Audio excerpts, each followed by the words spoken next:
Merci Monsieur le Président, merci à l'Académie des sciences et au Comité national français d'histoire et de philosophie des sciences pour cette invitation à parler de Lavoisier chimiste.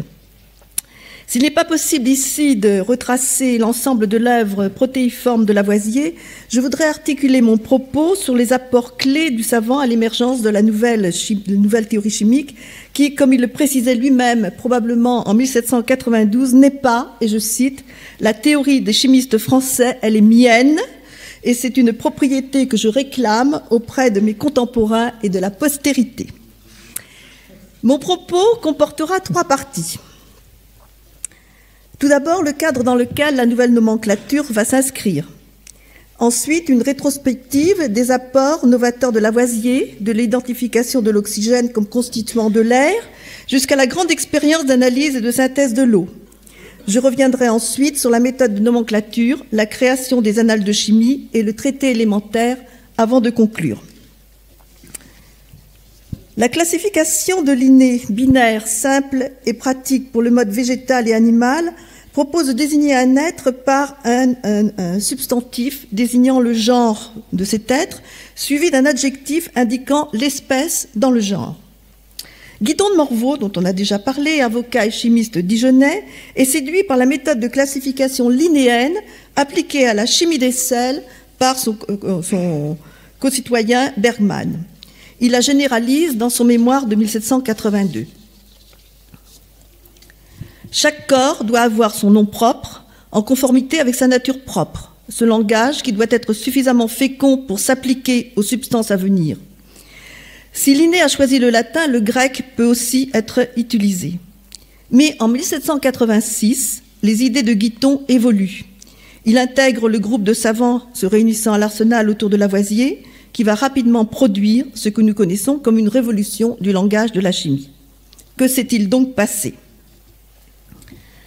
En parallèle à ces tentatives de réforme du langage de la chimie dont les propositions de Guiton de Morveau sont les plus fécondes, il nous faut considérer tout l'apport de Lavoisier. Le fermier général Antoine Lavoisier consacre une grande partie du temps que lui laisse sa charge à des recherches de chimie. La chimie, alors, obéit à une doctrine relativement récente, celle du phlogistique.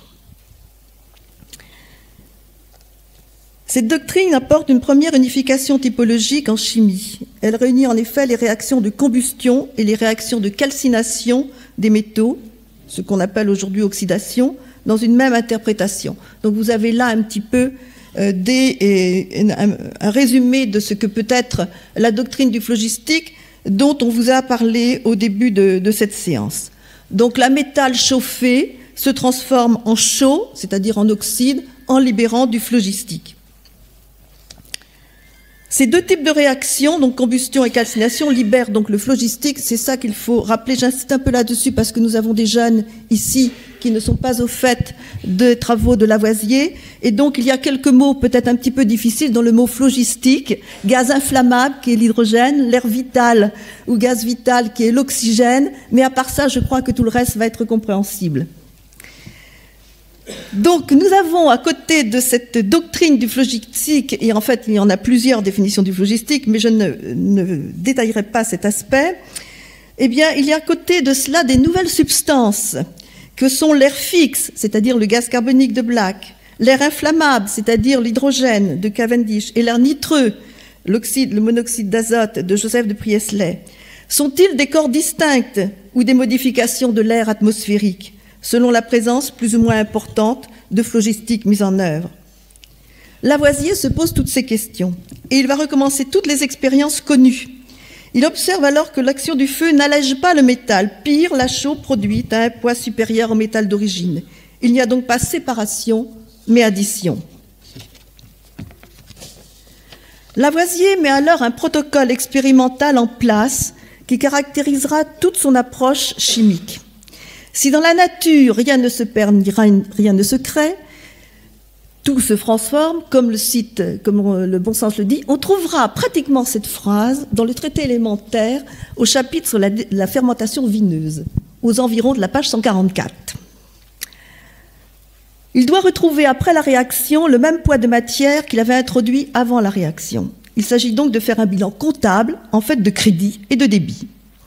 Il procède donc à une fermeture complète de son système réactionnel, dont il a au préalable déterminé la masse, ou le poids comme on dit à l'époque, de chaque partie, la densité de chaque liquide, de chaque air, la température et la pression.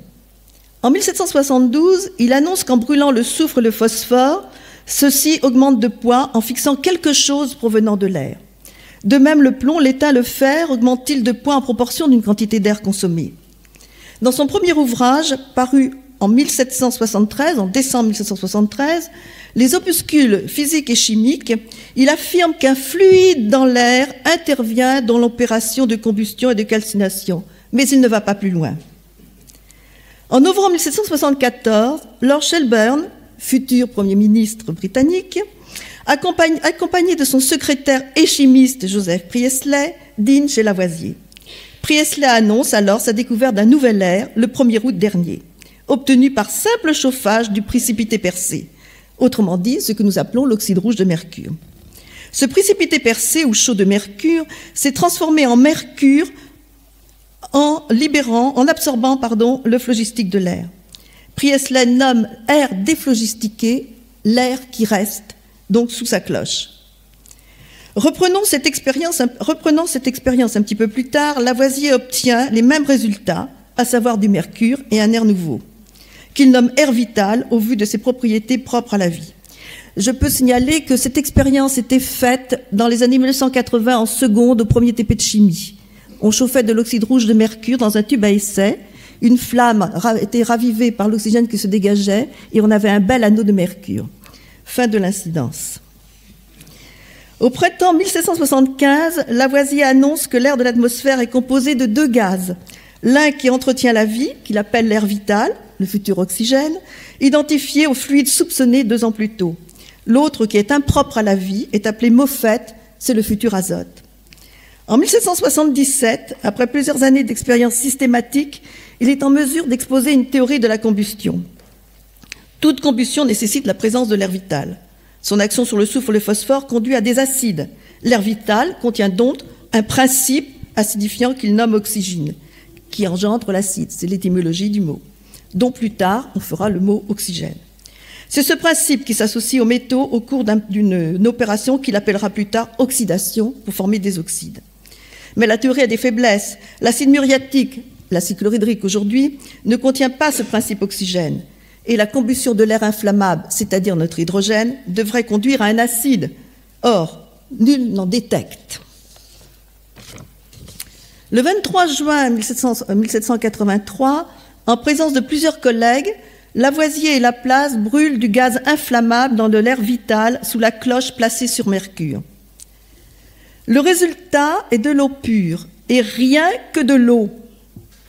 Le savant anglais Blackden, assistant de Cavendish, est alors présent et signale à la compagnie que quelque temps auparavant, Cavendish avait réalisé la combustion par l'étincelle électrique d'un mélange d'air inflammable et d'air vital. Il avait obtenu que de l'eau pure. Pour Cavendish, le gaz inflammable n'était donc que du phlogistique associé à de l'eau et qui, en présence d'air déphlogistiqué, libérait son eau. Lavoisier et Laplace, s'ils ne pouvaient encore donner des proportions exactes, affirmaient quant à eux que l'eau était la combinaison, poids pour poids, d'air inflammable et d'air vital. Autrement dit, d'oxygène et d'hydrogène. L'eau n'était donc pas une substance simple, contrairement à l'oxygène et l'hydrogène qui en étaient. En novembre, Lavoisier fut en mesure de donner les proportions des deux gaz dans l'eau, 2 volumes d'hydrogène pour 1 volume d'oxygène, à la séance publique de la Saint-Martin. 1783 est aussi l'année des aérostats. Cette invention suscitait un véritable engouement. La montgolfière fonctionne à l'air chaud, la charlière à l'hydrogène. Mais l'hydrogène est cher à produire. L'Académie nomma une commission pour trouver un moyen économique de fabriquer de l'hydrogène en grande quantité. Et on vous a parlé du rôle de Lavoisier dans cette commission. Or, Lavoisier avait observé que l'action de l'eau chaude sur le fer incandescent produisait de l'air inflammable. Aidé de l'ingénieur du génie Meunier, Lavoisier travailla à cette idée durant tout l'hiver 1783-1784. Et le 21 avril 1784, Meunier annonçait à l'Académie que l'eau était décomposable.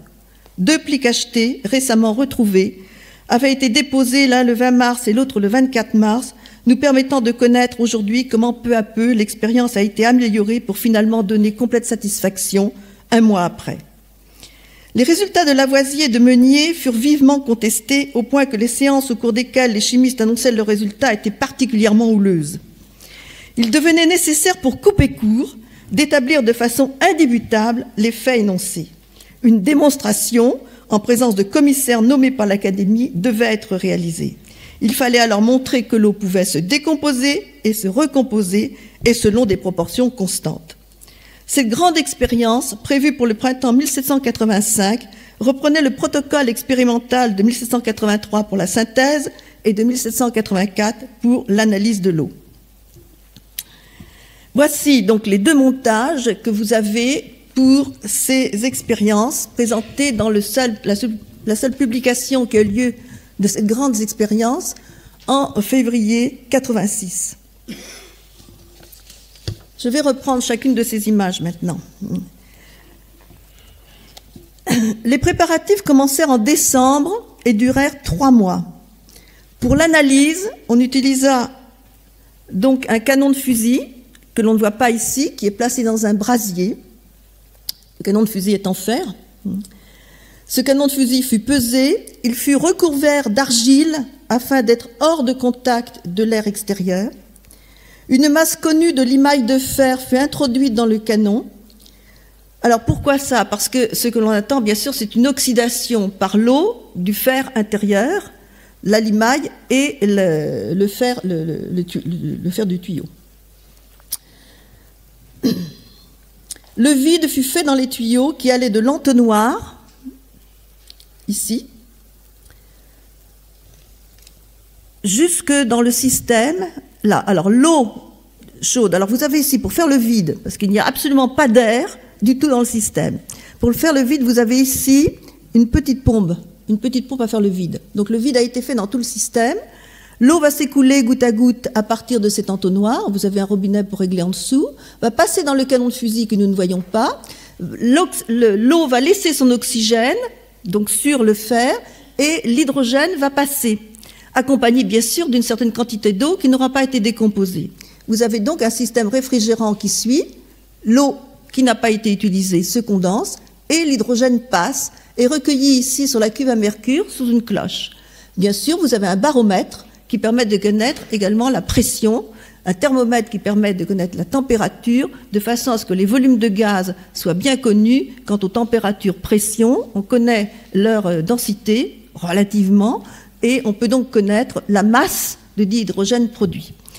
Si vous pesez ensuite le canon de fusil avec la limaille qui est dedans, vous connaissez les poids avant, vous connaissez les poids après, vous connaissez l'augmentation du poids de votre système. Vous avez donc en quelque sorte à additionner cette quantité d'oxygène fixé et d'hydrogène pour obtenir donc la quantité d'eau décomposée que vous comparez donc avec l'eau que vous avez introduite en soustrayant celle que vous avez récupérée.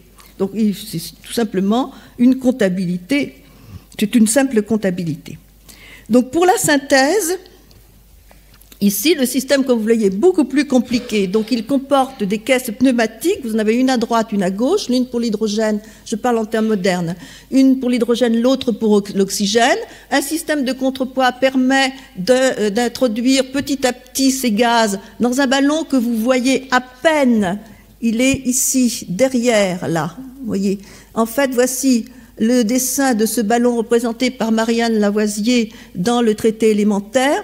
Vous faites arriver les deux gaz par deux tuyaux. Ils passent à travers un tampon dessiccateur ici. Il faut qu'il soit absolument dénué d'eau résiduelle. Vous avez ici une machine électrostatique qui va permettre de lancer une étincelle à l'intérieur du ballon, dans lequel bien sûr vous avez le vide. Les deux gaz vont s'enflammer et en continu, vous produisez de l'eau qui ruisselle sur le ballon. Alors vous voyez que c'est une expérience extrêmement sophistiquée, c'est même de la big science pour l'époque. Donc on a établi des tables d'équivalence entre les poids sur les plateaux des caisses pneumatiques, le débit des gaz compte tenu de la température, de la pression. On a également établi la tenue du vide, parce que bien sûr, malgré toutes les précautions prises, le vide au cours de l'expérience ne peut pas se tenir vraiment, donc on va apporter des facteurs correctifs, les tampons dessicateurs et tous les instruments auront été également pesés. L'oxygène qui a été utilisé a été produit par la décomposition du précipité percé, qui est la seule substance à donner de l'oxygène très pur, et l'hydrogène utilisé est celui qui a été récupéré par la décomposition de l'eau. Voilà pour cette grande expérience qui a été faite le 28 février, le 1er mars. On a mis ensuite une dizaine de jours à établir les résultats. Tout est fait en présence d'une commission importante d'une dizaine de personnes. Tout est mis sous scellé. Tous les procès-verbaux sont signés et consignés. Et à la fin, il y a bien eu quelques petits accidents en cours de route, mais c'est indubitable et l'Académie reconnaît que l'eau est une substance composée. Donc, c'est un petit coup de tonnerre, parce que c'est en fait l'expérience qui va vraiment, pour moi, déterminer le basculement d'un certain nombre de personnes vers la théorie de Lavoisier. Vous avez ici l'extrait du registre de laboratoire où il fait le bilan, donc l'eau dissipée, donc l'eau décomposée, l'eau demeurée dans l'appareil, ce que je vous ai raconté, les poids, et il écrit « Il paraît donc que la décomposition de l'eau se confirmera de plus en plus à mesure que l'on fera des expériences avec plus de soin, puisqu'au milieu des sources d'incertitude qui ont accompagné celles qui précèdent, la théorie de la décomposition de l'eau en des proportions constantes d'air déphlogistiqué et d'air inflammable d'une pesanteur constante a pu seul faire disparaître des contradictions et les absurdités. L'expérience n'est jamais parfaite, mais on extrapole, on voit le modèle qu'il y a derrière et forcément la réalité. L'eau est maintenant un corps composé. Il s'agit donc de condamner définitivement le phlogistique.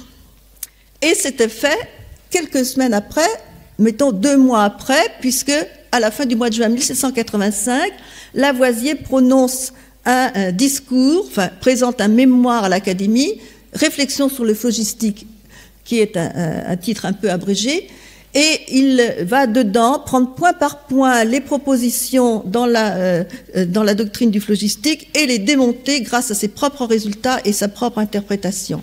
Il termine cette longue lecture faite en 2 séances et à chaque fois très houleuse.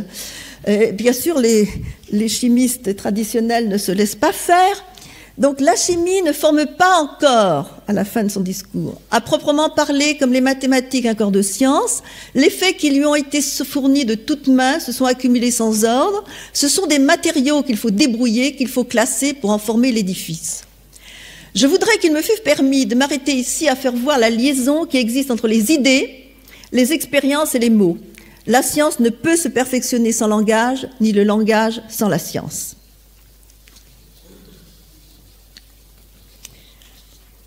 Il faut donc revenir au langage. Donc, on vous en a déjà beaucoup parlé, donc je vais simplement placer là ma petite partie. C'est ici que la nomenclature donc, de Guiton de Morveau va rencontrer son destin. Rappelez-vous, on avait dit qu'en 86, il avait évolué, changé considérablement. Bien voilà, parce qu'il s'est passé beaucoup de choses entre 82 et 86. En 1786, donc, Lavoisier, conquis par les idées classificatrices du savant dijonnais, l'invite à se joindre à son équipe composée de Berthollet et de Fourcroy. Ils sont maintenant devenus des adeptes de la nouvelle chimie. À la suite de cette grande expérience de l'eau, ils se sont convertis. Il s'agit de concevoir ensemble une nomenclature chimique claire et féconde pour la nouvelle chimie. L'analyse du nom n'est en fait que la révélation de l'analyse de la substance. Un corps simple doit avoir un nom propre. Un corps composé, un nom composé de deux noms simples. En mars 1787, les 4 chimistes peuvent présenter leurs résultats à l'Académie et l'ouvrage, aujourd'hui salué, paraît en août 1787. Il se présente, comme on vous l'a dit, comme un dictionnaire de langues, dont vous avez ici 2 extraits. Le langage ancien, traduction en langage nouveau. Le langage nouveau, traduction en langage ancien. On ne parlera donc plus de tartre vitriolé, mais de sulfate de potasse ou de potassium pour aujourd'hui. Les attaques incessantes de Lavoisier contre le phlogistique avaient conduit le chimiste irlandais Richard Kirwan à publier un essai en phlogiston en 1784, dans lequel il attaquait vivement le chimiste français, condamnant, et c'est ce qu'il dit, son hypothèse anti-phlogistique. L'équipe de l'Arsenal décide alors de publier une traduction augmentée des réfutations des idées de l'auteur. Marie-Anne Lavoisier traduisit le texte, écrivit la préface. Lavoisier, Laplace, Monge, Berthollet, Fourcroy et Guiton de Morveau ajoutèrent des notes critiques, la version française parue en 1788. Pour mieux diffuser les nouvelles idées, il devenait nécessaire de créer un nouveau périodique. La démarche d'autorisation faite dès juillet 1787 se heurta à des refus réitérés de la part de l'administration concernée. Ce n'est qu'en avril 1789 seulement que l'autorisation fut donnée par le garde des Sceaux. Mais les 4 premiers volumes étaient déjà écrits et ils parurent en même temps, donc à la même époque. S'il s'agit des annales de chimie. Quelques mois après, le traité élémentaire de chimie paraissait. Par sa structure totalement différente des ouvrages qui le précédaient et l'utilisation du nouveau vocabulaire, il introduisait de facto une nouvelle rupture dans la formation de la chimie. Il fut rapidement adopté, eut de nombreuses rééditions et des traductions. En 4 ans, de 1785 à 1789, la diffusion des idées lavoisiennes ont bouleversé la chimie. Cavendish lui-même s'était converti à la nouvelle chimie. La nouvelle chimie avait maintenant son langage, la méthode de nomenclature chimique, sa doctrine, son organe de diffusion, les annales de chimie, et en quelque sorte son catéchisme, le traité élémentaire de chimie. Elle s'étendait aussi à la physiologie, avec les travaux poursuivis avec Seguin sur la respiration et la transpiration. En conclusion, donc il est évident que dans ce court exposé, j'ai laissé de côté des points importants. Cependant, j'ose espérer avoir livré quelques facettes de ce grand savant réformateur, admirateur de Condillac, qui n'a découvert aucun corps, mais a su associer une idée à un fait scientifique, et à un mot, cette idée. Et je cite, « Le mot doit faire naître l'idée doit peindre le fait, ce sont 3 empreintes d'un même cachet », c'est ce qu'il écrit dans le discours préliminaire à son traité élémentaire. Je vous remercie de votre attention.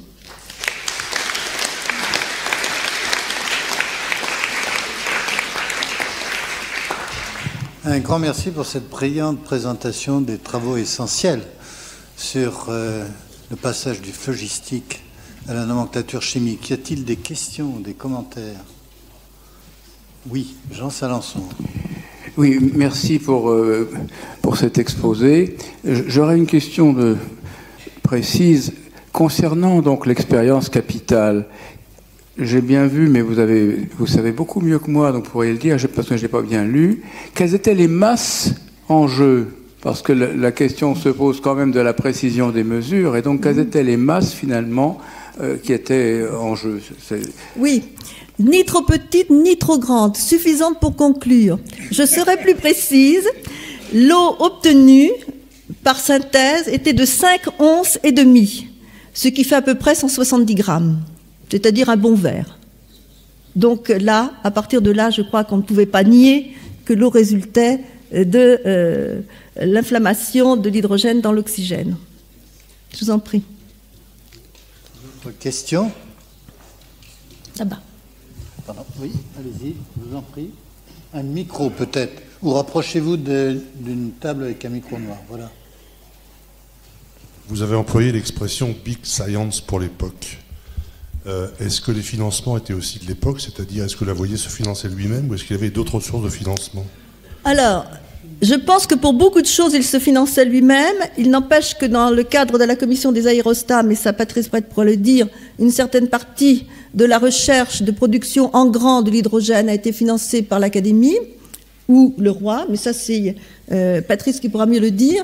Autrement, la richesse de Lavoisier était telle qu'il pouvait se permettre la construction d'instruments souvent inventés par lui-même, améliorés par Meunier dans le cadre de cette grande expérience de l'eau. Il faisait appel aux meilleurs constructeurs. Donc il a certainement dépensé des fortunes dans ces instruments. Et vous connaissez tous le gazomètre qui est au Conservatoire des Arts et Métiers. C'est donc un gazomètre beaucoup plus sophistiqué que ces instruments, de cet appareil que l'on a, de ces caisses pneumatiques que l'on a ici, mais qui sont nés, ce gazomètre est né de ces caisses pneumatiques et qui a coûté vraiment très très cher. Là, je ne peux pas vous donner la somme, j'ai oublié ça, mais ça correspondait certainement à plusieurs pensions d'académie par an. Hein, certainement. C'était une somme absolument énorme.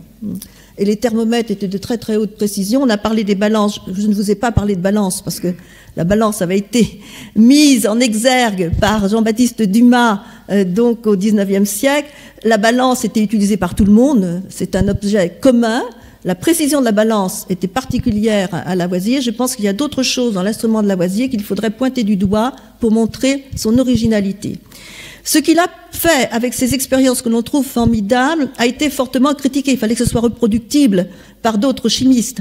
Beaucoup se sont attachés à ça, mais ils n'ont jamais eu les moyens financiers de réaliser cette expérience avec des instruments aussi précis que cela. Et donc, naturellement, les résultats étaient extrêmement décevants. Et on ne pouvait pas répliquer cette expérience. Où elle a été bien répliquée, c'est en audiométrie, c'est-à-dire sur des petites quantités, donc on mélange, on a un mélange audiométrique, stoichiométrique, comme on dit maintenant, sous une ampoule, dans un tube dans lequel vous faites éclater une étincelle et vous avez à ce moment-là les proportions faciles à connaître des gaz consommés. Donc ça va se développer en parallèle, mais ce seront des quantités beaucoup plus petites que celles qui ont été mises en jeu au cours de cette grande expérience. Donc la richesse de Lavoisier lui a permis d'avoir un laboratoire unique en Europe. Et d'ailleurs, rois et empereurs venaient visiter son laboratoire. Une Michel Debrue qui est à votre gauche. Ce n'est pas une question, Daniel, c'est un commentaire. Un commentaire d'histoire des sciences peut-être un petit peu plus longue portée. Un de nos maîtres qui est bien connu, qui s'appelle Georges Canguilhem, faisait cours à la faculté des lettres de Strasbourg, replié à Clermont-Ferrand en 1943. Et il a remarqué la chose suivante, c'est que l'école iatrochimiste, c'est-à-dire de chimie médicale, avait été au bout du compte beaucoup plus fructueuse que l'école iatromécaniste, c'est-à-dire l'école des gens qui étaient des sectateurs de l'animal-machine, voire de l'homme-machine. Or, l'expérience de Lavoisier que tu as mentionné sur la respiration des animaux, c'est un moment peut-être assez fondateur pour tout ce qui allait suivre, à savoir la biochimie. Et donc cela, au fond, illustre la justesse de la remarque de Canguilhem en 1943. Voilà, c'est mon commentaire. Merci Claude pour ce complément. Je n'avais pas le temps, dans l'espace qui m'était imparti, de pouvoir compléter avec les expériences sur la respiration et la transmission, et la transpiration, pardon. Donc merci d'avoir complété ce que j'ai dit.